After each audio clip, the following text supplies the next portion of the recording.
Welcome to மைத்லிஸ் kitchen.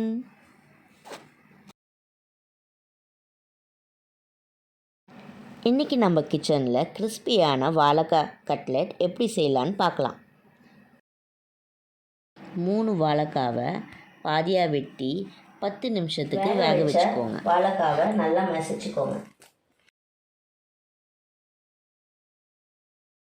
நல்லா நைஸாக இது மாதிரி மசிச்சுக்கோங்க. இதில் கொத்தமல்லி, இஞ்சி, பச்சை மிளகாவை நல்லா பொடியாக நறுக்கி இதில் சேர்த்துக்கோங்க. வெறும் மிளகாத்தூள் 1 ஸ்பூன், மஞ்சள் பொடி 1/4 ஸ்பூன், கரம் மசாலா 1 ஸ்பூன்,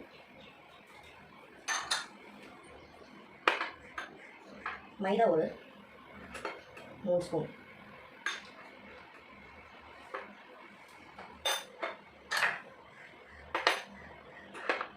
அரிசி மாவு 2 ஸ்பூன்,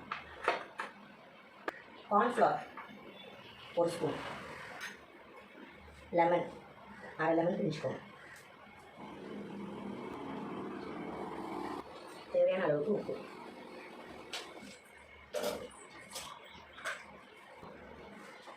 கொஞ்சமாக சாட் மசாலா ஆட் பண்ணிக்கோங்க. இதை நல்லா கலந்து விட்டுக்கோங்க. மாவை நல்லா இது மாதிரி பிசைஞ்சு எடுத்துக்கோங்க. உருண்டை பிடிச்சிட்டு சின்ன சின்னதாக ஷேப் பண்ணிக்கோங்க. நம்ம இப்போது இதை ஷாலோ ஃப்ரை தான் பண்ண போகிறோம். அதனால் கொஞ்சமாக எண்ணெய் விட்டுக்கோங்க பேனில்.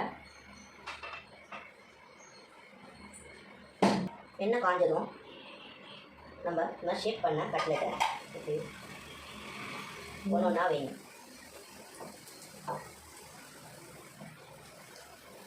இந்த ஹாஃப் மூன் ஷேப் இதே மாதிரி உங்களுக்கு பிடிச்சமான ஷேப்பில் பண்ணி பசங்களுக்கு கொடுங்க.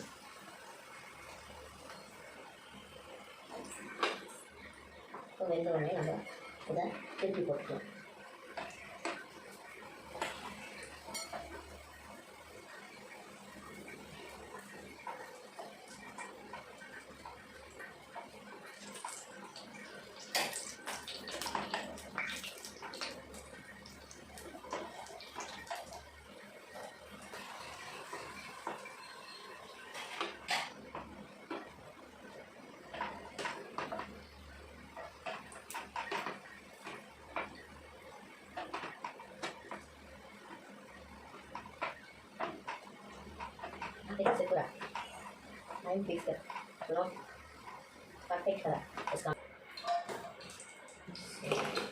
நல்ல கிறிஸ்பியான வாழைக்காய் கட்லெட் ரெடி.